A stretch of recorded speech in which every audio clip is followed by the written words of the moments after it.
اس کے بعد بنی اسرائیل کو خطاب ہے. بنی اسرائیل ہم سے پہلے کی ایک امت تھی جس کے اندر اللہ تعالیٰ نے بے شمار انبیاء بھیجے، کتابیں بھیجی، انہیں ہر طرح سے فضیلت عطا کی، لیکن جب انہوں نے اللہ کی بات نہیں مانی، انہوں نے ان سب چیزوں کو فار گرانٹیڈ لیا. جیسے ہم اپنے مسلمان ہونے کو، قرآن کے پڑھنے کو، ان نعمتوں کے ملنے کو فار گرانٹیڈ لیتے ہیں کہ ہم تو لا الہ الا اللہ پڑھے ہوئے ہیں، مسلمان ہیں، ہمیں کوئی چیز نقصان نہیں دے سکتی، ہم جو چاہیں کر لیں، ہم بھی بڑے اللہ کے لاڈلے، باقی سب لوگ تو جہنم میں جائیں گے، لیکن چونکہ ہم لا الہ الا اللہ پڑھ چکے ہیں اس لیے ہمیں کسی چیز کا خطرہ نہیں. تو بنی اسرائیل کے بھی عقائد کے اندر کچھ خرابیاں آ گئی تھی، اور عقائد میں جب خرابی آ جاتی ہے تو پھر اعمال بھی بگڑنے لگتے ہیں. عمل کی خرابی کی اصل وجہ ہی عقیدے کی خرابی ہوتی ہے. انسان کا ایمان کمزور ہونے لگتا ہے، انسان کی سوچ بگڑنے لگتی، تو پھر اس کا عمل اور اس کی گفتگو اور اس کا رویہ اور معاملہ اور دوسروں کے ساتھ تعلقات سب کے اندر خرابی آتی، کیونکہ انسان کے اندر اللہ کا ڈر نہیں ہوتا. تو اللہ سبحانہ تعالیٰ نے امت مسلمہ کو خطاب کرنے سے پہلے پچھلی امت کو ایک دفعہ پھر دعوت دی کہ تم اب بھی اس پیغمبر کو، محمد صلی اللہ علیہ وسلم کو، جو تمام عقائد کی خرابیاں دور کرنے کے لیے آئے ہیں، ان پر ایمان لاؤ، ان کی بتائی ہوئی تعلیمات پر چلو، تو تمہیں دنیا اور آخرت میں عزت ملے گی. اور اس کے ساتھ ساتھ اللہ تعالیٰ نے پچھلی اس قوم کی خرابیوں کا بھی ذکر کیا. کیوں؟ تاکہ ہم اس چیز سے بچ جائیں جس کی وجہ سے اللہ تعالیٰ کا غضب ان پر ٹوٹا. تو اس کے بارے میں ہم دیکھتے ہیں کہ اللہ تعالیٰ کیا فرماتے ہیں. یا بنی اسرائیل، اے اسرائیل کی اولاد، اے اسرائیل کے بچوں، بنی اسرائیل، اذکروا نعمتی التی انعمت علیکم، ذرا خیال کرو میری اس نعمت کا جو میں نے تم کو عطا کی تھی، یعنی دین اور دنیا دونوں میں خوشحالی، فضیلت. وَأَوْفُوا بِعَهْدِي أُوفِ بِعَهْدِكُمْ، تمہارا میرے ساتھ جو عہد تھا اسے تم پورا کرو، تو میرا عہد جو تمہارے ساتھ تھا اسے میں پورا کروں گا. یعنی تم تورات کے احکامات کی پابندی کرو تو میں بھی تمہیں دنیا اور آخرت میں کامیاب کروں گا. وَإِيَّايَ فَارْهَبُونَ، اور تم مجھی سے ڈرو، کیونکہ اللہ کا ڈر انسان کو سیدھا رکھتا ہے. اور میں نے جو کتاب بھیجی ہے اس پر ایمان لاؤ، یعنی قرآن مجید پر ایمان لاؤ. تو اس سے پتہ چلتا ہے کہ اب تمام لوگوں کو، تمام انسانوں کو اپنی نجات کے لیے اس کتاب پر ایمان لانا ہوگا.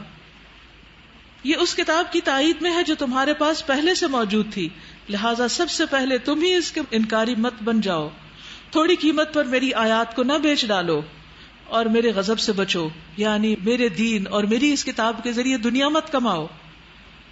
باطل کا رنگ چڑھا کر حق کو مشتبہ نہ بناؤ، یعنی دنیا کے فائدے حاصل کرنے کے لیے دین کے احکامات کو مت بدلو، اور نہ جانتے بوجھتے حق کو چھپانے کی کوشش کرو. حق حق ہے، خواہ کسی کو کڑوائی کیوں نہ لگے.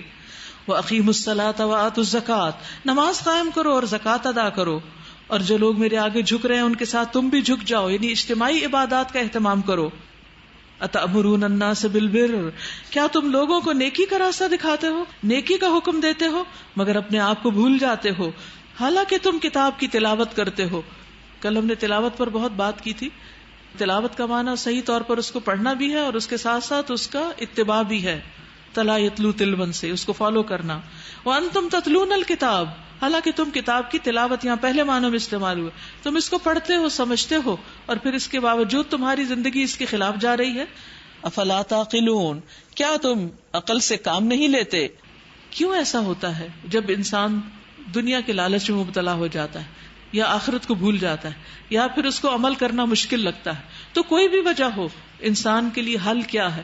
یعنی جب بھی انسان کا قرآن پر، اللہ کی کتاب پر، اللہ تعالیٰ کے احکامات پر عمل کمزور پڑنے لگے تو انسان کو کیا کرنا چاہیے؟ وَاسْتَعِینُوا بِالصَّبْرِ وَالصَّلَاةِ، نمبر 1 صبر سے کام لینا چاہیے، اور نمبر 2 صلاۃ سے اللہ کی طرف مزید رغبت کرنی چاہیے. مثلا دین کے کسی حکم پر عمل کرنا بہت مشکل لگتا ہے تو کیا کریں؟ اللہ سے مدد مانگے، اللہ تعالیٰ تو اس کام کو میرے لیے آسان کر دے. نمازوں میں خشوع و خضوع نہیں، اللہ ہی سے مانگے. حجاب کرنا مشکل ہے، اللہ ہی سے توفیق مانگے. مال خرچ کرنا مشکل ہے، اللہ سے توفیق مانگے. جھوٹ چھوڑنا مشکل ہے، اللہ سے توفیق مانگے. جہاں جہاں جو کچھ بھی چاہیے، چھوٹا یا بڑا، سب اللہ کی طرف رجوع کریں کہ اللہ تعالیٰ تو میرے لیے آسان کر دے. اسی طرح زندگی کی عام مشکلات میں بھی جہاں کہیں آپ سمجھے کہ آپ کو کوئی تکلیف ہے، پریشانی ہے، کوئی غم ہے، کوئی رکاوٹ ہے زندگی میں، کوئی مسائل حل نہیں ہو رہے، تو اللہ تعالیٰ کی طرف رجوع کریں. وَاسْتَعِینُوا بِالصَّبْرِ وَالصَّلَاةِ وَإِنَّهَا لَكَبِیرَةٌ. لیکن لوگ سب دنیا سے باتیں کر لیتے ہیں اور بڑے بڑے کام کر لیتے ہیں، لیکن ایک نماز ان کے لیے مشکل ہوتی ہے. یعنی جتنی دیر میں ہم ایک فون کال کر کے کسی کو ایک غیبت بھرا پیغام دیتے ہیں اپنے مسائل کے بارے میں، کیا اتنی دیر میں نماز نہیں پڑھی جا سکتی؟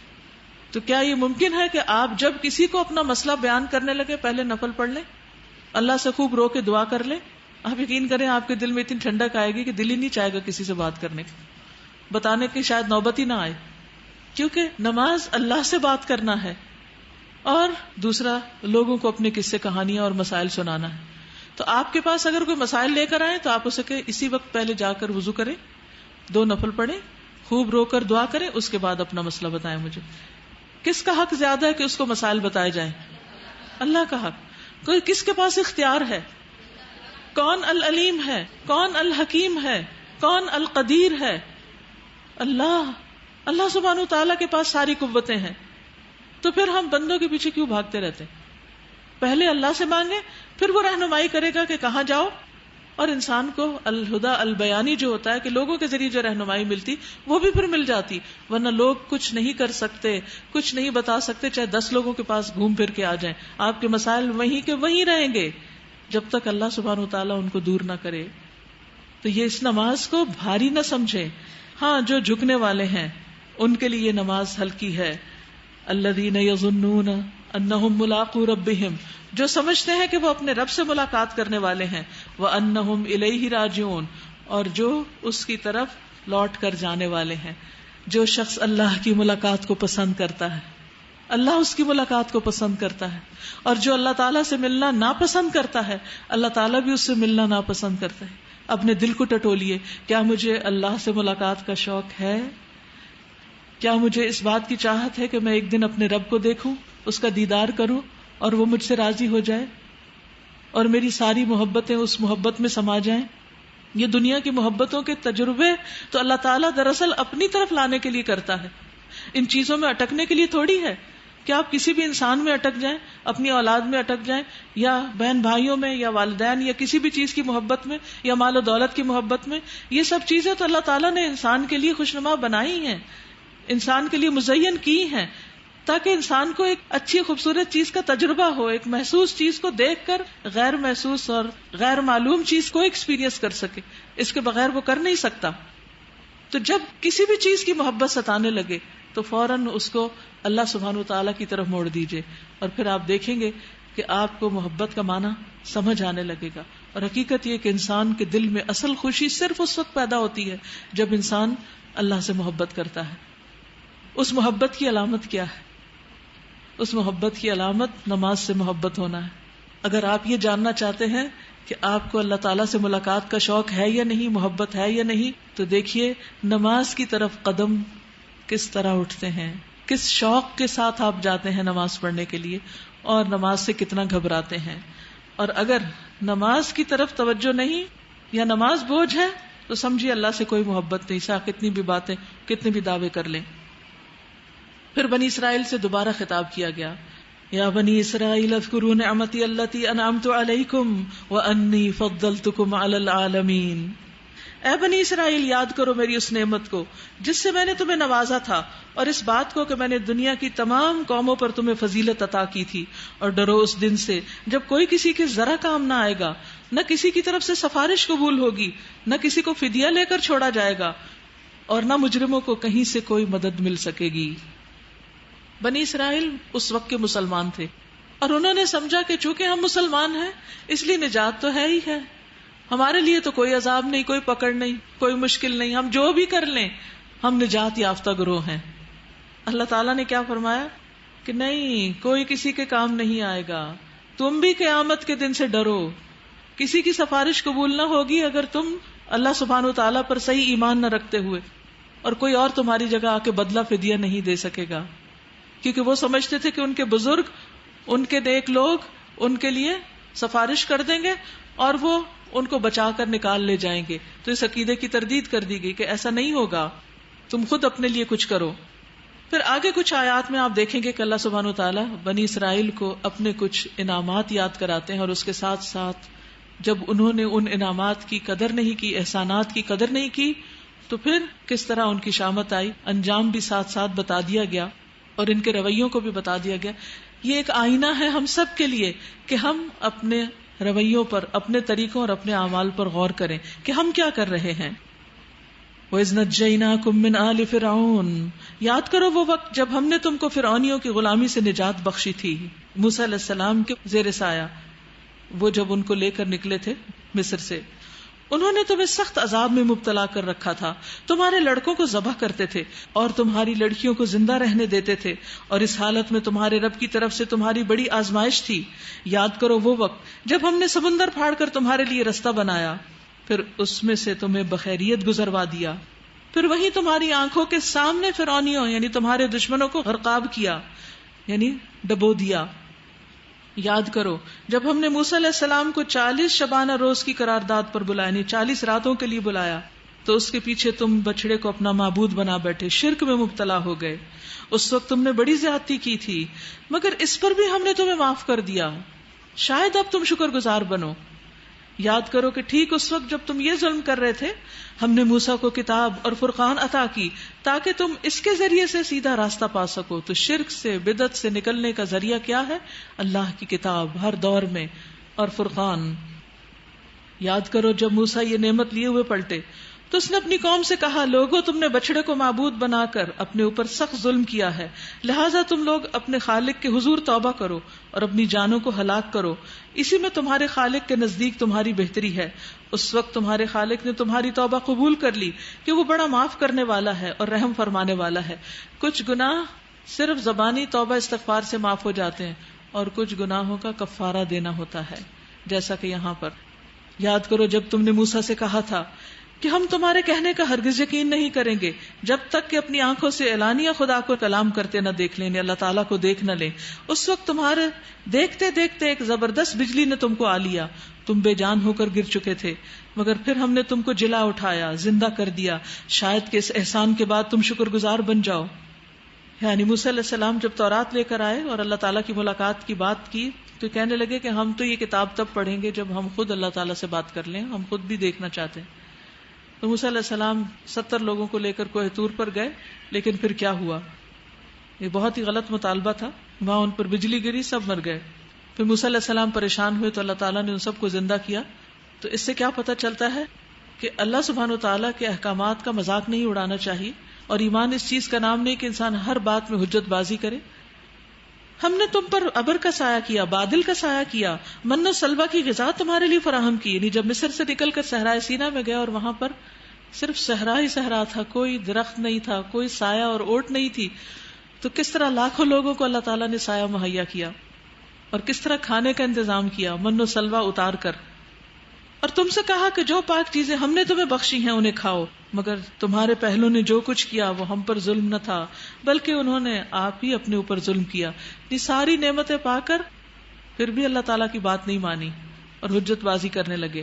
پھر یاد کرو جب ہم نے کہا کہ یہ بستی جو تمہارے سامنے اس میں داخل ہو جاؤ، یعنی ہجرت کرنے کے بعد مصر سے صحرا پار کر کے ایک بستی کا حکم دیا گیا کہ اب یہاں پر چلے جاؤ، اس کی پیداوار جس طرح چاہو مزے سے کھاؤ، مگر بستی کے دروازے سے سجدہ ریز ہوتے ہوئے داخل ہونا، یعنی اللہ کا شکر ادا کرنا اور کہتے جانا حتتن حتتن، یعنی استغفر اللہ استغفر اللہ، ہم تمہاری خطاؤں سے درگزر کریں گے اور نیکوکاروں کو مزید فضل و کرم سے نوازیں گے. لیکن کیا ہوا؟ یہاں بھی انہوں نے اللہ کی بات نہیں مانی. فبدل الذین ظلموا قولا غیر الذی قیل لهم، مگر جو بات کہی گئی تھی ظالموں نے اسے بدل کر کچھ اور کر دیا. آخرکار ہم نے ظلم کرنے والوں پر آسمان سے عذاب نازل کیا، یہ سزا تھی ان نافرمانیوں کی جو وہ کر رہے تھے. اس سے پتہ یہ چلتا ہے کہ جب کوئی قوم اللہ تعالیٰ کی باتوں کا مذاق اڑائے تو اللہ سبحانہ وتعالیٰ اس سے ناراض ہوتا ہے اور اس پر اپنا عذاب اتارتا ہے، جیسے بنی اسرائیل پر اترا. یاد کرو جب موسیٰ نے اپنی قوم کے لیے پانی کی دعا کی کیونکہ صحرا میں پانی نہیں تھا، تو ہم نے کہا فلاں چٹان پر اپنا عصا مارو، چنانچہ اس سے 12 چشمے پھوٹ نکلے اور ہر قبیلے نے جان لیا کہ کون سی جگہ اس کے پانی لینے کی ہے. اس وقت یہ ہدایت کر دی گئی تھی کہ اللہ کا دیا ہوا رزق کھاؤ اور پیو اور زمین میں فساد نہ پھیلاتے پھرو. یاد کرو جب تم نے کہا تھا کہ اے موسیٰ ہم ایک ہی طرح کے کھانے پر صبر نہیں کر سکتے، ہر وقت من و سلوہ نہیں کھا سکتے، روز ایک ہی ڈش. اپنے رب سے دعا کرو کہ ہمارے لیے زمین کی پیداوار، ساگ، ترکاری، گیہوں، لہسن، پیاز، دال، یہ سب چیزیں پیدا کرے. جو بامقصد لوگ ہوتے ہیں وہ اپنی غذا میں سادگی اختیار کرتے ہیں. وہ کھانے کے لیے نہیں جیتے، وہ ہر روز نئی نئی ریسیپیز اور نئے نئے مینیو کی تلاش میں نہیں ہوتے، وہ ایسی غذا کھاتے ہیں جو رزق طیب میں آتی ہو اور جس سے وہ اپنی زندگی قائم رکھ سکیں، اپنی عبادت کو بہتر کر سکیں اور دنیا میں آ کر پروڈکٹیو لائف گزاریں کہ واقعی اس سے کچھ کر کے اپنی آخرت کما کے جائیں. لیکن جب کسی قوم کے پاس مقصد نہیں ہوتا، جب بھی کسی انسان کی زندگی میں کوئی مقصد نہیں ہوتا تو پھر اس کے یہ طریقے ہوتے ہیں. اور پھر اس میں بھی آپ دیکھیے کہ انداز دیکھیے ان کا، خود دعا نہیں کرتے، آپ دعا کیجیے، فدعوا لنا، آپ ہمارے لیے دعا مانگ دیجیے. تو اس شخص سے نکما اور کون ہوگا جو اپنے لیے خود دعا بھی نہ کرے، وہ بھی کسی اور سے کروانا چاہے. تو موسیٰ علیہ السلام نے کہا اتستبدلون الذی هو ادنی بالذی هو خیر، کیا ایک بہتر چیز کی بجائے تم ادنا درجے کی چیزیں لینا چاہتے ہو؟ اللہ نے تمہیں آسمانی غذا دی اور تم زمینی غذا کے پیچھے دوڑ رہے ہو صرف زبان کے ذائقے کے لیے. اچھا کسی شہری آبادی میں جا رہو، جو کچھ تم مانگتے ہو وہاں مل جائے گا، سبزی کی دکانوں میں سب کچھ ہے. آخر کار نوبت یہاں تک پہنچی کہ ذلت و خواری اور پستی اور بدحالی ان پر مسلط ہو گئی اور وہ اللہ کے غضب میں گر گئے. یہ نتیجہ تھا اس کا کہ وہ اللہ کی آیات سے کفر کرنے لگے اور پیغمبروں کو ناحق قتل کرنے لگے. یہ نتیجہ تھا ان کی نافرمانیوں کا اور اس بات کا کہ وہ حدود شریعت سے نکل جاتے تھے. جس سے کیا پتہ چلتا ہے کہ بنی اسرائیل پر اللہ کا غضب، اللہ کی لعنت اور ناراضگی کیوں آئی؟ کیونکہ انہوں نے اللہ تعالیٰ کے احکامات کو نہیں مانا، اللہ کی نعمتوں کا انکار کیا، اللہ تعالیٰ کے احسانات کی قدر نہیں کی، حتیٰ کہ جو لوگ ان کو ہدایت کی بات بتاتے تھے ان کو بھی مارنا شروع کر دیا، ان کو بھی قتل کیا. ان الذین آمنوا والذین ہادوا والنصارى والصابئین من آمن باللہ والیوم الآخر وعمل صالحا فلہم اجرہم عند ربہم ولا خوف علیہم ولا ہم یحزنون. یقین جانو بے شک وہ لوگ جو ایمان لائے اور وہ لوگ جو یہودی ہوئے یا عیسائی یا صابی، جو بھی ایمان لائے اللہ پر اور یوم آخرت پر اور نیک عمل کرے، ان کے لیے ان کا اجر ان کے رب کے پاس ہے اور ان کے لیے نہ کوئی خوف ہوگا اور نہ وہ غمگین ہوں گے. کیونکہ بنی اسرائیل نے یہ سمجھ رکھا تھا کہ وہ پیغمبروں کی اولاد ہیں، اس لیے وہ جو چاہیں کریں، ان کو کوئی نافرمانی نقصان نہیں دے گی. تو اللہ سبحانہ و تعالیٰ نے نجات کا کرائیٹیریا بتا دیا کہ اللہ کے ہاں کسی کی نجات، کسی کی بخشش اس بنا پر نہیں ہوگی کہ کون کس فیملی کا ہے، کس امت میں سے ہے، کس گروہ کا ہے، کیا نام ہے اس کا، کیا ذات ہے اس کی. نجات کے لیے کیا ضروری ہے؟ ایمان اور عمل صالح. ایک طرف ایمان ہو اور دوسری طرف اچھے اچھے کام بھی ہوں. من آمن باللہ والیوم الآخر وعمل صالحا فلہم اجرہم عند ربہم، تو ان کو ان کے رب کے نزدیک اجر ملے گا. اگر ایمان میں کوئی خلل ہوا یا نیک کام نہیں ہوئے تو پھر پکڑ ہو سکتی ہے. ایسے لوگوں کے لیے نہ کوئی خوف ہوگا اور نہ وہ غمگین ہوں گے. پھر چند باتیں مزید بنی اسرائیل کے بارے میں. وَإِذْ أَخَذْنَا مِيثَاقَكُمْ، یاد کرو وہ وقت جب ہم نے طور کو تم پر اٹھا کر تم سے پختہ وعدہ لیا تھا اور کہا تھا کہ جو کتاب ہم تمہیں دے رہے ہیں اسے مضبوطی کے ساتھ تھامنا اور جو احکام اور ہدایات اس میں درج ہیں انہیں یاد رکھنا. اسی ذریعے سے توقع کی جا سکتی ہے کہ تم تقوی کی روش پر چل سکو گے، مگر اس کے بعد تم اپنے عہد سے پھر گئے. اس پر بھی اللہ کے فضل اور اس کی رحمت نے تمہارا ساتھ نہ چھوڑا، ورنہ تم کبھی کے تباہ ہو چکے ہوتے. تو اس سے پھر کیا پتا چلتا ہے کہ بنی اسرائیل نے ہر موقع پر اللہ کی بات کا انکار کیا، اللہ سے کیے ہوئے عہد کو توڑ دیا. یہ جب نافرمانیاں کر رہے تھے تو اللہ سبحانہ وتعالیٰ نے ان کو ایک وارننگ کے طور پر کوہ طور کو زمین سے اکھاڑ کر ان کے سروں کے اوپر اس چھت کی طرح معلق کر دیا کہ مانو اللہ کی بات ورنہ یہ تمہارے سر پہ گرے گا. اگر کوئی یہ کہے کہ چھت سر پہ گرے گی تو کیا کریں گے؟ وہ بات نہیں مانیں گے. سب نے کہا مانیں گے. اور پھر اللہ تعالیٰ نے وہ عذاب ٹال دیا اور اس کے بعد وہ پھر ویسے کے ویسے ہو گئے. پھر تم اپنے عہد سے پھر گئے. تو یہ یاد رکھیے کہ اللہ کے نام پہ جو ہم وعدے کرتے ہیں، جو نظریں مانتے ہیں اور جو اپنے اندر ارادے کرتے ہیں ان کو پورا کرنا چاہیے، اور جو قرآن مجید میں احکامات ہیں ان پر عمل کی بھرپور کوشش کرنی چاہیے. تو اللہ تعالیٰ فرماتے ہیں اس پر بھی ہم نے تمہیں معاف کیا، پھر مزید مہلت دے دی. پھر تمہیں اپنی قوم کے ان لوگوں کا قصہ تو معلوم ہی ہے جنہوں نے سبت کا قانون توڑا تھا. وہ جو مچھلیاں پکڑنے والے لوگ تھے، ہفتے کے دن بنی اسرائیل کی چھٹی کا دن تھا، ہالیڈے تھا، اور ان کو منع تھا کہ یہ کاروبار نہ کریں، مچھلیاں نہ پکڑیں. لیکن انہوں نے کیا کیا؟ چونکہ مچھلیاں اس دن زیادہ آتی تھی تو جمعے کی شام کو جال لگا کر اتوار کی صبح نکالتے اور اس طرح ایک ہیلا سازی کرتے ایک بہانے کے ذریعے وہی کام کرتے جس سے روکا گیا. اصل مقصود تو تھا کہ ہفتے کے دن کی مچھلیاں نہ لو. انہوں نے کہا ہم ہفتے کے دن نہیں لے رہے, لیکن مچھلیاں تو وہی تھی نا جو ہفتے کے دن آئی تھی, بات تو وہی تھی. تو بہت سے لوگ اللہ تعالیٰ کے احکامات سے بچنے کے لیے تعویلیں کرتے رہتے ہیں, قرآن کو سنت کو اپنی مرضی کے مطابق ڈھالنے کی کوشش کرتے ہیں, اور اس طرح اپنے آپ کو بھی دھوکہ دیتے ہیں اور ایمان والوں کو بھی اور اللہ تعالیٰ کو بھی. لیکن اللہ تعالیٰ کسی سے دھوکہ کھانے والا نہیں. فرمایا کہ ان کا قصہ معلوم ہے جنہوں نے سب کا قانون توڑا تھا. ہم نے انہیں کہا کہ بندر بن جاؤ اور اس حال میں رہو کہ ہر طرف سے تم پر دھتکار پھٹکار پڑے, سب تم پہ لعنت کریں. اس طرح ہم نے ان کے انجام کو اس زمانے کے لوگوں اور بعد کے آنے والی نسلوں کے لیے عبرت اور ڈرنے والوں کے لیے نصیحت بنا چھوڑا کہ اگر کوئی اور بھی ایسا کرے گا تو اللہ تعالیٰ کے لیے کچھ مشکل نہیں کہ ان کی شکلیں بگاڑ دے. ان کی شکلیں کیوں بگاڑی گئی؟ کیونکہ انہوں نے اللہ کے حکم کو بگاڑا, اس میں منمانی تبدیلی کی. یاد رکھیے کبھی قرآن اور سنت کے ساتھ ٹیمپرنگ نہ کریں, اپنے منمانے مطلب نکالنے کی کوشش نہ کریں, کیونکہ بہت بڑا جرم ہے اللہ کی کتاب کے ساتھ کھیلنا یا اس کے نبی صلی اللہ علیہ وسلم کی سنت کا مذاق اڑانا. وَإِذْ قَالَ مُوسَىٰ لِقَوْمِهِ إِنَّ اللَّهَ يَأْمُرُكُمْ أَن تَذْبَحُوا بَقَرَةً. پھر وہ واقعہ یاد کرو جب موسیٰ نے اپنی قوم سے کہا کہ اللہ تمہیں ایک گائے ذبح کرنے کا حکم دیتا ہے. کہنے لگے کیا تم ہم سے مذاق کرتے ہو؟ موسیٰ نے کہا میں اس سے خدا کی پناہ مانگتا ہوں کہ جاہلوں کی سی باتیں کروں. بولے اچھا, اپنے رب سے درخواست کرو کہ وہ ہمیں اس گائے کی کچھ تفصیل بتائے. موسیٰ نے کہا اللہ کا ارشاد ہے کہ وہ ایسی گائے ہونی چاہیے جو نہ بوڑھی ہو نہ بچیا بلکہ اوسط عمر کی ہو, لہٰذا جو حکم دیا جاتا ہے اس کی تعمیل کرو. پھر کہنے لگے اپنے رب سے یہ اور پوچھ دو کہ اس کا رنگ کیسا ہو. موسیٰ نے کہا وہ فرماتا ہے زرد رنگ کی گائے ہونی چاہیے جس کا رنگ ایسا شوق ہو کہ دیکھنے والوں کا جی خوش ہو جائے. پھر بولے اپنے رب سے صاف صاف پوچھ کر بتاؤ کیسی گائے مطلوب ہے. سب کچھ پوچھ کے بھی کہا ابھی بھی نہیں سمجھ آئی, کیونکہ سمجھنا چاہتے نہیں تھے. ہمیں اس کی تعین میں اشتباہ ہو گیا ہے, اللہ نے چاہا تو ہم اس کا پتہ پا لیں گے انشاءاللہ, بس کہہ دیا. موسیٰ علیہ السلام نے جواب دیا اللہ کہتا ہے کہ وہ ایسی گائے ہے جس سے خدمت نہیں لی جاتی, نہ زمین جوتتی ہے نہ پانی کھینچتی ہے, صحیح سالم اور بے داغ ہے. اس پر وہ پکار اٹھے کہ ہاں اب تم نے ٹھیک پتہ بتایا ہے. پھر انہوں نے اسے ذبح کیا اور وہ ایسا کرتے معلوم نہ ہوتے تھے, ورنہ ایسا کرنے والے نہیں تھے. تو اس سے کیا پتہ چلتا ہے کہ اللہ تعالیٰ کے احکامات کو ایز اٹ از لے لینا چاہیے, سمپل وے میں. بال کی کھال نہیں اتارنی چاہیے, بہت زیادہ نکتہ چینیاں اور بہت زیادہ سوال و جواب نہیں کرنے چاہیے, کیونکہ اس سے دین مشکل ہو جاتا ہے. انہیں کہا گیا تھا گائے ذبح کرو, وہ ذبح کر دیتے, بس بات پوری ہو جاتی. لیکن انہوں نے سوال کر کر کے گائے کی تلاش اور گائے کو ذبح کرنے کا عمل اپنے لیے بہت مشکل بنا دیا. لیکن اصل میں یہ بھی ایک طرح سے اللہ کی آیات اور احکامات کے ساتھ کھیلنا ہے. ہمیشہ جب اللہ کا کوئی حکم ماننا مشکل لگے تو اپنے آپ سے کہا کریں رضیت باللہ ربن, رضیت باللہ ربن, رضیت باللہ ربن.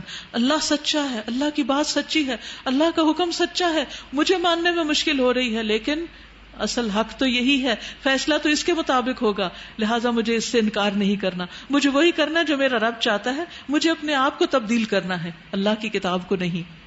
تو اس لیے اللہ تعالیٰ کے احکامات پر بہت زیادہ بحث مباحثے نہیں کرنے چاہیے. جو کہا گیا بس اس کو کر لیا جائے, ورنہ بنی اسرائیل جیسا انجام ہوتا ہے. اور تمہیں وہ واقعہ یاد ہے جب تم نے ایک شخص کی جان لی تھی, یعنی ایک شخص نے دوسرے کو قتل کر دیا, پھر اس کے بارے میں جھگڑنے لگے اور ایک دوسرے پہ قتل کا الزام تھوپنے لگے, جو عام طور پہ ہوتا بھی ہے. اور اللہ نے فیصلہ کر لیا تھا کہ جو کچھ تم چھپاتے ہو اللہ اسے کھول کر رکھ دے گا. اس وقت ہم نے حکم دیا کہ مقتول کی لاش کو اس کے ایک حصے سے ضرب لگاؤ, یعنی اسی گائے کے ٹکڑے سے اس کو مارو. دیکھو اس طرح اللہ مردوں کو زندگی بخشتا ہے اور تمہیں اپنی نشانیاں دکھاتا ہے تاکہ تم سمجھو. یعنی بنی اسرائیل کو آخرت پر ایمان لانے کے لیے اتنی واضح واضح نشانیاں دی گئی تھی کہ ان کی آنکھوں کے سامنے اللہ تعالیٰ نے مردہ کو زندہ کر کے دکھایا. ہمارے لیے تو ایمان بالغیب ہے نا, ہم تو آخرت میں دیکھیں گے کہ مردے کیسے زندہ ہوتے ہیں. بنی اسرائیل پر اس درجہ انعام و اکرام تھا, لیکن اس کے باوجود بھی وہ نہیں مانے. تو وہی بات سمجھ میں آتی ہے, ان الذین کفروا سواء علیہم اانذرتہم ام لم تنذرہم لا یؤمنون. جن کو نہیں ماننا ہوتا وہ نہیں مان کر دیتے. ثم قست قلوبکم من بعد ذلک, پھر تمہارے دل اس کے بعد سخت ہو گئے. یاد رکھیے دلوں کی سختی کی وجہ اللہ کے حکم کی نافرمانی ہوتی ہے اور بار بار کی نافرمانی.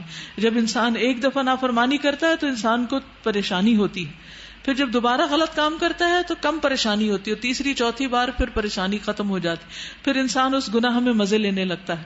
اور پھر ایک وقت آتا ہے کہ انسان کے اندر سے اس گناہ کے گناہ ہونے کا احساس بھی مٹ جاتا ہے اور پھر دل مریض ہو جاتا ہے.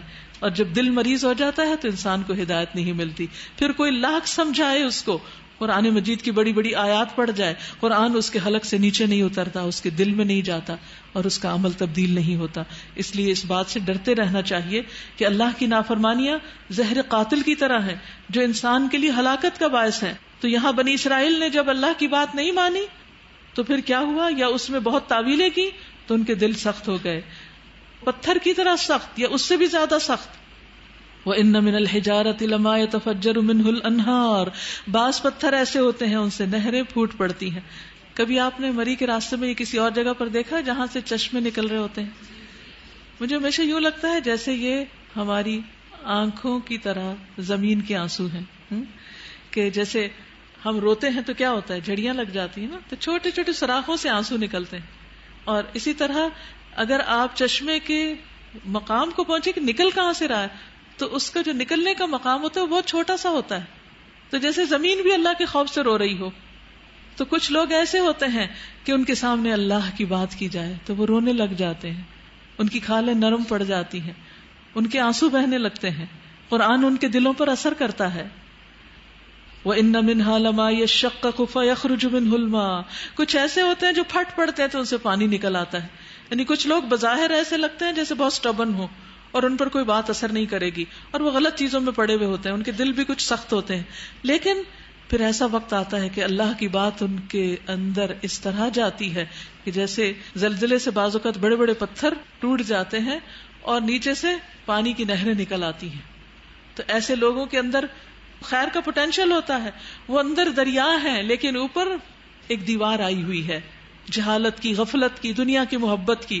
لیکن جب قرآن سے ان کا سامنا ہوتا ہے تو وہ کریک آ جاتے ہیں اور اندر کی خیر پھٹ کر باہر نکلتی ہے اور بڑے پیمانے پر دوسروں کو بھی سیراب کرتی ہے. وَإِنَّ مِنْهَا لَمَا يَهْبِطُ مِنْ خَشْيَةِ اللَّهِ، اور بعض پتھر ایسے ہوتے ہیں جو اللہ کے ڈر سے گر پڑتے ہیں، لینڈ سلائڈنگ ہوتی. یعنی کچھ لوگ ایسے ہوتے ہیں جو ایک عرصے تک نافرمانی کی زندگی بسر کر رہے ہوتے ہیں، پھر ایک وقت آتا ہے کہ اللہ کی آیات ان کے دل پر اثر کرتی ہیں اور وہ اللہ کے سامنے گر پڑتے ہیں اور اللہ کے سامنے عاجزی کا اظہار کرتے ہیں اور روتے ہیں اور اپنی پچھلی زندگی کے گناہوں کی معافی مانگتے ہیں اور پھر وہ اللہ کے راستے پہ چل پڑتے ہیں. وَمَا اللَّهُ بِغَافِلٍ عَمَّا تَعْمَلُونَ، اور اللہ اس سے غافل نہیں جو تم عمل کرتے ہو. لیکن کچھ لوگ ایسے ہوتے ہیں جو بنی اسرائیل کی طرح کہ جن پر اللہ کی آیات اثر نہیں کرتی. آپ نے دیکھو کہ جو لوگ بھی قرآن پڑھتے ہیں، اسے تعلیم القرآن کے کورسز کرتے ہیں، ان میں یہ تینوں قسم کے لوگ پائے جاتے ہیں. کچھ لوگ آیات ان کو رلاتی ہیں اور وہ روتے دکھائی دیتے ہیں، کبھی تنہائی میں روتے ہیں، کبھی کلاس میں روتے ہیں. اور کچھ لوگ جو بظاہر ایسا لگتا ہے کہ قرآن ان پہ اثر نہیں کرے گا لیکن کچھ عرصے کے بعد ان کے اندر کریک آ چکے ہوتے ہیں اور ان کی خیر پھوٹ کے باہر آ چکی ہوتی. اور کچھ لوگ ایسے ہوتے ہیں کہ جو کافی دن تک کچھ نہیں مانتے، پھر یکا یک اللہ کے آگے گر جاتے ہیں. لیکن کچھ لوگ ایسے ہوتے ہیں جو آخری وقت تک کچھ نہیں سیکھتے. ان کی مثال بنی اسرائیل کی طرح ہے. پھر لوگ کہتے ہیں قرآن پڑھ کر لوگ ایسے کرتے ہیں. اس سے قرآن کا قصور نہیں ہے، اس میں لوگوں کا قصور ہے کہ ان کے دل کس طرح ہے اور وہ اس کو کس طرح لے رہے ہیں. تو مسلمانوں سے کہا جا رہا ہے افتطمعون ان یؤمنوا لکم، کیا تم امید رکھتے ہو کہ یہ تمہارے لیے ایمان لائیں گے؟ ایسے سنگ دل لوگ بات مان جائیں گے، دین ان کی زندگی میں داخل ہو جائے گا. وَقَدْ كَانَ فَرِيقٌ مِّنْهُمْ يَسْمَعُونَ كَلَامَ اللَّهِ، حالانکہ ان میں سے ایک گروہ اللہ کا کلام سنتا تھا. ثُمَّ يُحَرِّفُونَهُ مِن بَعْدِ مَا عَقَلُوهُ، مگر اس گروہ کا شیوا یہ رہا کہ اللہ کا کلام سنا، پھر خوب سمجھ بوجھ کر دانستہ اس میں تحریف کر دی، تبدیلی کر دی. یعنی وہ خود کو نہیں بدلتے، اللہ کے کلام کو بدل دیتے ہیں. وَهُمْ يَعْلَمُونَ، اور اچھے بھلے جانتے ہیں. اللہ کے حکم کو اس طرح نہیں لیتے جیسے وہ ہے، اس کے اندر تعویلیں کرتے رہتے ہیں اور اس کے من مانے مطلب پہناتے ہیں اور یہ سمجھتے ہیں کہ ہم قرآن پر عمل کر رہے ہیں، حالانکہ اس چیز کا قرآن سے دور پار کوئی واسطہ نہیں ہوتا. وَإِذَا لَقُوا الَّذِينَ آمَنُوا قَالُوا آمَنَّا، جب ایمان والوں سے ملتے ہیں تو کہتے ہیں ہم ایمان لائے. اور یہ اصل میں منافق، اہل کتاب کے اندر منافقت بھر گئی تھی حالانکہ وہ بظاہر مسلم قوم تھی. تو یہ جتنی بھی باتیں کی جا رہی ہیں یہ دراصل تیسرے گروہ سے متعلق ہے، منافقین سے متعلق ہے. تو منافقت جو ہوتی ہے وہ کفار میں نہیں ہوتی، منافقت کس میں ہوتی ہے؟ جو بظاہر سو کالڈ مسلمز ہوتے ہیں، اپنے آپ کو بڑا مسلمان ظاہر کرتے ہیں لیکن نہ دل مسلمان ہوتا ہے، نہ زبان مسلمان ہوتی ہے، اور نہ عمل میں کوئی اسلام نظر آتا ہے. تو ایسے لوگ ڈبل سٹینڈرڈ رکھتے ہیں. نیک لوگوں میں جائیں گے تو ویسے بن جائیں گے، اور جب دنیا دار لوگوں میں جائیں گے تو ویسے بن جائیں گے. انہی کی نفسیات یہاں بیان کی جا رہی. اور جب آپس میں ایک دوسرے سے اکیلے میں بات چیت کرتے ہیں تو کہتے ہیں کہ بے وقوف ہو گیا. ان لوگوں کو وہ باتیں بتاتے ہیں جو اللہ نے تم پر کھولی ہیں تاکہ تمہارے رب کے پاس تمہارے مقابلے میں انہیں حجت میں پیش کریں. اور کیا یہ جانتے نہیں کہ جو کچھ یہ چھپاتے ہیں اور جو کچھ یہ ظاہر کرتے ہیں اللہ کو سب باتوں کی خبر ہے. ان میں ایک دوسرا گروہ امیوں کا ہے، یعنی کچھ لوگ تو کتاب پڑھتے پڑھاتے ہیں، کچھ جانتے بوجھتے علم والے ہیں، وہ تو تحریف کرتے ہیں اور حجت بازیاں کر رہے ہیں. اور دوسرے ان پڑھ لوگ ہیں. ان کا طریقہ کیا؟ اور آج دیکھیں تو امت مسلمہ میں بھی دو طرح کے لوگ ہیں. دوسرا ان پڑھ لوگ ہیں، امی ہیں، جو کتاب کا تو علم رکھتے نہیں، قرآن نہیں پڑھے ہوئے. یعنی کچھ لوگ قرآن پڑھ کر عمل نہیں کرتے اور کچھ قرآن پڑھے بغیر بے عمل ہیں. بس اپنی بے بنیاد امیدوں اور آرزوؤں کو لیے بیٹھے ہیں اور محض وہم و گمان پر چلتے ہیں. بس ہلاکت اور تباہی ہے ان لوگوں کے لیے جو اپنے ہاتھوں سے شرع کا نوشتہ لکھتے ہیں، یعنی اپنے ہاتھوں سے کتاب کو لکھتے ہیں. یعنی ان پڑھ لوگ کیا کرتے ہیں؟ کچھ پڑھا نہیں، صرف اپنے بڑوں کی باتیں سن کر جو انہیں نجات کے سستے نسخے دے رہے تھے اس پر یقین رکھتے ہوئے دنیا میں مست ہیں. یعنی خوب حلال حرام طریقے سے دنیا کماتے ہیں اور اپنی آخرت بنانے کے لیے اپنے بزرگوں، درویشوں، پیروں، فقیروں کو دے دیتے ہیں تاکہ وہ ان کی آخرت میں ان کو چھڑانے کے کام آئیں. اور یہاں پھر ایسے علماء کی بات کی جا رہی ہے جو اللہ کی کتاب میں تبدیلی کرتے ہیں، جو دین کا حلیہ بدل دیتے ہیں، جو دین کے نام پر لوگوں کو جھوٹی کہانیاں سنا کر مطمئن کیے ہوئے ہیں، جو آخرت سے ڈراتے نہیں، ان کو فکر نہیں دلاتے. ایسے اسکالر جن کے کیا کرتے ہیں؟ ہلاکت و تباہی ہے ان لوگوں کے لیے جو کتاب کو اپنے ہاتھوں سے لکھتے ہیں، پھر لوگوں سے کہتے ہیں یہ اللہ کے پاس سے آیا ہے. یعنی من گھڑت دین پھیلاتے ہیں تاکہ اس کے معاوضے میں تھوڑا سا فائدہ حاصل کر لیں، کیونکہ حق بتائیں گے تو لوگ خلاف ہو جائیں گے. اگر لوگوں کو حرام کمائی کمانے سے روکیں تو لوگ خلاف ہو جائیں گے. لہٰذا وہ ان کے حرام کو حلال کرنے کے لیے اپنے پاس سے دین گھڑ رہے ہیں. ان کے ہاتھوں کا یہ لکھا بھی ان کے لیے تباہی کا سامان ہے اور ان کی یہ کمائی بھی ان کے لیے موجب ہلاکت. وہ کہتے ہیں کہ دوزخ کی آگ ہمیں ہرگز چھونے والی نہیں، الا یہ کہ چند روز کی سزا مل جائے تو مل جائے. پھر ان کے ایک اور غلط عقیدے کی تردید کی جا رہی ہے کہ قیامت کے دن ہم چکے بنی اسرائیل ہیں، پیغمبروں کی اولاد ہیں، اس لیے ہم جہنم میں نہیں جائیں گے، اور اگر گئے بھی تو چند دن کے بعد نکل آئیں گے. ان سے پوچھو کیا تم نے اللہ سے کوئی عہد لے لیا ہے جس کی خلاف ورزی وہ نہیں کر سکتا، یا بات یہ ہے کہ تم اللہ کے ذمے ڈال کر ایسی باتیں کہہ دیتے ہو جن کے متعلق تمہیں علم نہیں ہے کہ اس نے ان کا ذمہ لیا ہے. آخر تمہیں دوزخ کی آگ کیوں نہ چھوئے گی؟ جو بھی بدی کمائے گا اور اپنی غلطی کے چکر میں پڑا رہے گا وہ دوزخی ہے اور دوزخ میں ہمیشہ رہے گا. اور جو لوگ ایمان لائیں گے اور نیک عمل کریں گے وہی جنتی ہیں اور جنت میں ہمیشہ رہیں گے. تو اس سے صاف پتہ چل جاتا ہے کہ جنت کے لیے ایمان کے ساتھ عمل صالح کی ضرورت ہے. پھر فرمایا وَإِذْ أَخَذْنَا مِيثَاقَ بَنِي إِسْرَائِيلَ لَا تَعْبُدُونَ إِلَّا اللَّهَ. یاد کرو اسرائیل کی اولاد سے ہم نے پختہ عہد لیا تھا کہ اللہ کے سوا کسی کی عبادت نہ کرنا. نہیں، بنی اسرائیل سے یہ وعدہ لیا اور آج ہمارے لیے بھی یہی تعلیمات ہے. ماں باپ کے ساتھ اچھا سلوک کرنا. اللہ کی عبادت کے بعد سب سے بڑی نیکی کیا ہے؟ ماں باپ کے ساتھ اچھا سلوک. رشتہ داروں کے ساتھ، یتیموں اور مسکینوں کے ساتھ نیک سلوک کرنا. وَقُولُوا لِلنَّاسِ حُسْنًا. قولوا للناس حسنا، لوگوں سے اچھے طریقے سے بات کرنا. اس بات کو آپ نے اپنے آج کے اہم نکات میں لکھنا ہے. قولوا للناس حسنا، بات اچھی طرح کرنی، کیونکہ سارے انسانی تعلقات کی خرابیاں بات کے غلط طریقے سے کرنے سے شروع ہوتی ہیں. اگر آپ چاہتے ہیں کہ آپ دنیا اور آخرت میں کامیاب ہو جائیں تو اپنے بولنے کے انداز کو درست کر لیں، ایسی بات جو دوسرے کو خوش کر دے. اچھا، میں آپ سے اب یہ کہوں گی کہ ہر کوئی ایک دفعہ اپنے دائیں اور ایک دفعہ بائیں دوسرے سے کوئی اچھی سی بات کرے جس سے اس کا دل خوش ہو جائے. بسم اللہ الرحمن الرحیم. اچھا، یہ بتائیے کس کس کا دل خوش ہوا؟ اچھا، اس کا مطلب یہ ہے کہ سب کی باتیں اچھی نہیں تھی. بعض اوقات ہم اپنی طرف سے بڑی اچھی بات کر رہے ہوتے ہیں لیکن دوسرے کو وہ زہر لگتی، پتھر کی طرح پڑتی ہے. تو اس لیے صرف یہ نہ دیکھیں کہ ہم کیا کر رہے ہیں، یہ بھی دیکھیں کہ دوسرے کو کیسی لگ رہی ہے. تو اچھی بات، سچی بات، فائدے کی بات اور اس کا امپیکٹ کیا ہے.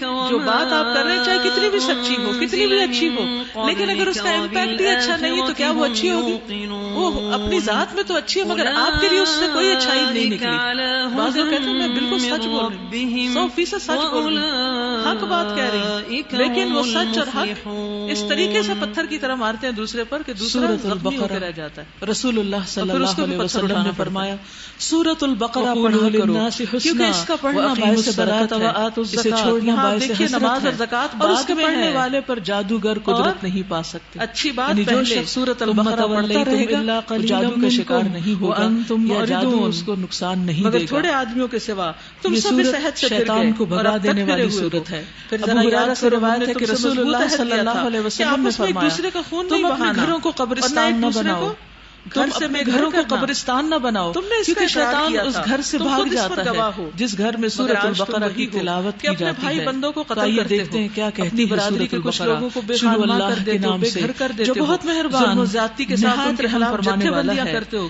گروہ بندیاں اور پارٹی بازی، اور جب وہ لڑائی میں پکڑے ہوئے تمہارے پاس آتے ہیں تو ان کی رہائی کے لیے فدیے کا لین دین کرتے یہ ہو۔ اللہ کی کتاب حالانکہ ہے انہیں جس ان میں کے گھروں کوئی سے شک نکالنا ہی نہیں، سرے سے تم ہدی پر حرام تھا۔ للمتقین، تو کیا تم متقی لوگوں کتاب کو کے ہدایت ایک دینے حصے کے پر لیے ایمان آئی ہے، لاتے ہو اور متقی وہ لوگ ہوتے ہیں جو گناہوں سے بچتے ہیں، تو ہمارے لیے فرائض کیا کی اہم ہے؟ ادائیگی کرتے ہیں، پوری اور کتاب آخرت پر میں اپنے ایمان آپ کو لائیں، عذاب سے صرف بچاتے ہیں۔ selected حقیقت اور یہ ہے اپنی کہ تقویٰ پسندیدہ ہر نیکی چیزیں کی نہیں بنیاد لینی، ہے۔ ابو سعید بلکہ خدری کہتے ہیں آپ نے جب کہ اس ان کے بارے پاس میں ایک سے اپنے آدمی لیے آیا اور کہنے احکامات لگا لینے ہیں مجھے تو کوئی وہ لیں جو وصیت آپ کیجیے۔ نہیں کر رہی، انہوں نے اور کہا جن کی خلاف تم نے ورزی مجھ ہو سے رہی وہی ہے مطالبہ تاکہ کیا ان جو پر میں عمل نے تم ہو سے جائے۔ پہلے رسول اللہ صلی اللہ علیہ وسلم سے تم کیا میں تھا۔ سے جو لوگ ایسا آپ کریں نے یعنی pick فرمایا and choose کریں، اپنی میں مرضی کی تجھے چیزیں اللہ بس سے لیں، تقویٰ کی ان وصیت کی کرتا سزا اس ہوں کے سوا اور کیونکہ کیا وہ ہے ہر کہ نیکی دنیا کی جڑ زندگی میں ہے۔ ذلیل و خوار ہو کر رہیں تقویٰ اور آخرت ہر میں نیکی شدید کی ترین جڑ عذاب ہے۔ کی طرف یہ پھیر دیے جملہ جائیں۔ یاد رکھیے، اللہ ان کہ حرکات ہر سے وہ بے خبر مقام، نہیں ہر جو وہ تم کر کام رہے ہو، جس میں یہ وہ انسان لوگ کا ہیں دل جنہوں اللہ نے کی طرف آخرت بیچ کر متوجہ دنیا ہوگا، کی زندگی جس میں خرید لی ہے، انسان اللہ سے لہٰذا نہ ڈرتا ان کی سزا ہوگا، میں کوئی تخفیف وہاں ہوگی انسان اور کچھ نہ بھی کر کوئی رہا ہو مدد ان کو وہ پہنچ کام اس سکے کا گی۔ نیکی شمار ہوگا، یعنی کیونکہ جو ہو شخص نہیں سکتا اللہ کہ کی انسان کتاب اللہ کے سے ساتھ ڈرے اور کھیلتا پھر ہے، حرام کام کرے، اپنی مرضی کی اور باتیں اگر اس میں سے نکالتا کسی ہے طرح اور انسان باقی کا پھسل بھی انکار جائے کر دیتا ہے تو بھی اللہ پھر کا ڈر دنیا میں بھی اسے رسوائی واپس ہو سکتی ہے پلٹا لے اور گا، آخرت میں بھی وہ پھر انسان عذاب۔ تو اس ٹریک سے پر آ ضرور جائے گا، بچنا ہے۔ ہدایت کے راستے پر آ جائے گا۔ اور تقویٰ کیا ہے؟